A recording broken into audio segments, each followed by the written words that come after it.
Ya pemirsa, saya mau langsung ke Pak Abdul Muiz. Gimana kalau misalnya alasannya Pak, vasektomi untuk laki-laki ini agar tidak membebankan perempuan. Misalnya dengan KB ini kan banyak efek sampingnya, hormonnya mungkin nggak stabil dan lain sebagainya begitu. Agar tidak perempuan terus nih yang dibebani harus mengendalikan keturunan, tapi laki-laki juga berperan. Misalnya kayak gitu alasannya masih bisa diterima? Seperti yang saya sebut tadi, bahwa vasektomi, pemandulan secara permanen hingga tidak berfungsi alat produksinya, itu menyalahi fitrah kemanusiaan dan mencederai syariat pernikahan. Itu penting, garis besarnya itu. Orang menikah itu tujuannya apa? Ingin punya anak, mendapatkan ketenangan, mendapatkan kedamaian, dan memiliki keturunan anak yang soleh dan soleh. Adapun persoalan apa kalau KB misalnya bikin tambah gemuk, jerawatan, itu kan tidak menjadi pertimbangan yang penting, ya kan? Dan satu hal lagi, perempuan itu salah satu kelebihan menjadi seorang perempuan bisa melahirkan anak, ya kan? Dan melahirkan anak bagi seorang perempuan itu pahalanya luar biasa. Oke. Luar biasa. Kalau memang dilarang, Pak Abdul Ya. Muiz, bagaimana kemudian mempromosikan atau mensosialisasikan lah artinya begitu? Vasektomi apakah diperbolehkan apa enggak? Lah makanya dalam fatwa MUI tahun 2012 itu dijelaskan bahwa pemerintah sekiranya tidak mengkampanyekan secara massal terbuka terhadap vasektomi ini. Pemerintah memberikan satu panduan guidance kepada masyarakat agar vasektomi ini tidak dilakukan, disosialisasikan secara terbuka. Kemudian toh kalau misalnya ada kadaruratan, bahaya yang harus dilakukan dengan cara vasektomi, misalnya sebagai tandir permasalahan seperti steril, itu steril kan pribadi, ya kan. Steril itu bagian dari bagian pemandulan, tapi bisa permanen, ada yang tidak, seperti yang terjadi pada salah satu keluarga saya itu juga begitu. Gitu. Kita langsung mau ke Bu Siti. Bu Siti, bahwa bahkan vasektomi, mempromosikan vasektomi juga salah satu yang cukup dilarang ya di agama. Direkomendasikan oleh majelis ulama jangan. Jangan terbuka ya. Jangan terbuka untuk mensosialisasikannya. Sosialisasi terkait KB di sana mungkin masih minim dan kemudian dialihkan kepada vasektomi. Bahkan ada iming-iming insentif 500.000 yang kemudian mungkin saja masyarakat juga belum tahu vasektomi itu apa di sana. Bu Siti.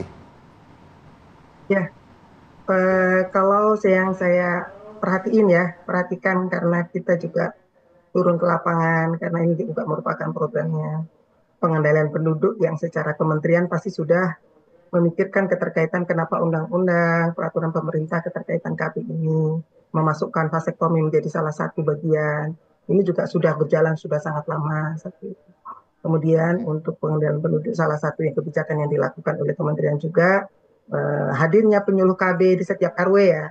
Setiap RW, jadi bukan desa, bukan kelurahan. Setiap RW berarti lininya lebih dekat lagi gitu. Bisa mencapai sampai 200 sampai 400 keluarga yang diedukasi. Jadi kalau menurut saya bahwa pemerintah sudah menyediakan salah satu akses campaigns informasi keterkaitan dengan KB ini di masyarakat, dan itu tidak kepada seluruh masyarakat yang membutuhkan saja.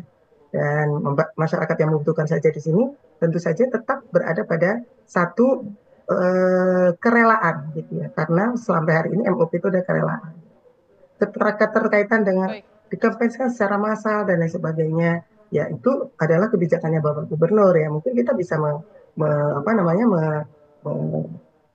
bahwa salah satu yang hari ini beliau lakukan untuk pembangunan percepatan Jawa Barat itu adalah dengan terlibatnya di media sosial yang sangat intens gitu, sehingga menjadi perhatian publik yang lebih luas lagi. Ya, tapi yang ingin saya garis bawahi di sini bahwa satu, vasektomi itu adalah merupakan bagian yang memang secara undang-undang dan peraturan pemerintah sudah ada. Kedua, bahwa itu sudah dilakukan tanpa harus dengan bansos juga sudah dilakukan. Yang ketiga, untuk hari ini tugas mensejahterakan masyarakat miskin yang anaknya banyak dan di usia subur dengan kerelaan ya, yang diterjemahkan dalam tentu saja bukan peraturan ya, kebijakan-kebijakan dari Pak Gubernur yang dilakukan oleh dinas. Tetap kita akan coba awasi itu dengan kontroversi yang ada. Mungkin dari MUI perlu nanti juga bertemu ya dengan bagaimana menerjemahkan itu kemudian tersosialisasi, kemudian barulah dilakukan vasektomi itu menjadi salah satu syarat. Kalau itu dibutuhkan, Baik. jadi tidak semua penerima bansos harus vasektomi, nggak begitu ya. Bahasanya nggak begitu. Bansos tetap berjalan Baik. untuk Bu beberapa Siti, keluarga-keluarga yang ini kan sudah membutuhkan menjadi susu dan kontroversi, Bu sebagainya. Siti. Baik, Ya, Bu Siti, ini kan kan sudah menjadi memang kontroversi kontroversi. beliau. Bagaimana DPRD menanggapi kritik masyarakat soal bahwa kebijakan ini dapat bersifat diskriminatif terhadap kelompok ekonomi bawah? Ya, salah satunya adalah kalau buat kami, pertama adalah melakukan, kita kan controlling program itu. Kita akan panggil dinas yang ada, itu satu. Kemudian yang kedua, kita juga ternyata ketika dinas itu dalam penerjemahannya membutuhkan informasi-informasi sehingga menguatkan kebijakan itu, kami pun juga akan memanggil pihak-pihak yang berkepentingan. Salah satunya mungkin ada MUI gitu ya, MUI Jawa Barat, misalnya kita ajak duduk bareng ya gitu. Ini loh Pak Gubernur tuh pengen masukin ini. Terus gimana ini baik? Supaya penerjemahan ke masyarakat ke lini bawah tidak terjadi sebuah kegaduhan dalam tanda petik ya. Karena nanti yang akan mensosialisasikan secara masif, terstruktur, masif ya, itu adalah kader-kader KB yang ditaruh oleh dinas terkait di setiap RW. Mereka lah yang akan menyampaikan, dan sekali lagi orang yang MOP itu biasanya mereka tidak hanya tidak datang sendiri, tapi gitu ya. Satu kan tadi penerima bansos. Yang kedua biasanya adalah ditemenin oleh kader KB-nya yang di tingkat RW itu. Setahu saya adalah itu. Jadi tidak cukup-cukup saya ya gitu penerima bansos, kemudian vasektomi tidak. Jadi tetap Ya. mekanisme-mekanisme yang selama ini berjalan itu tetap dilakukan. Hanya tambahan-tambahannya ini alhamdulillah ini MUI memberikan masukan, ayo duduk bareng, kita rumuskan bareng gitu ya. Karena seperti yang kita ketahui bahwa pilkada kepala daerah terpilih itu punya kalau saya sih nyebutnya politik will ya, dalam setiap kebijakannya tetap harus direspon oleh kita semuanya. Dan selama tujuannya itu adalah baik, mekanismenya yang perlu kita perbaiki, kita perbaiki. Kita ngawasi baik, itu. Bu Siti, sebenarnya kan memang tujuannya begitu, tetap ya, tujuannya baik. Kemudian Pak Abdul, jika kemudian didudukan secara bareng, apakah masih ada kemungkinan vasektomi ini tetap dilakukan?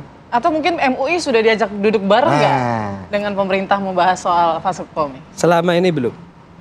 Jadi selama ini kalau ketentuan fatwanya sudah, kajian fatwanya sudah beberapa kali. 1979, 1 tahun sebelum kelahiran saya. Kemudian 2009 ya, ketahuan itu nih, dibahas tentang hukum vasektomi. Terakhir tahun 2012, sama hukumnya tidak boleh.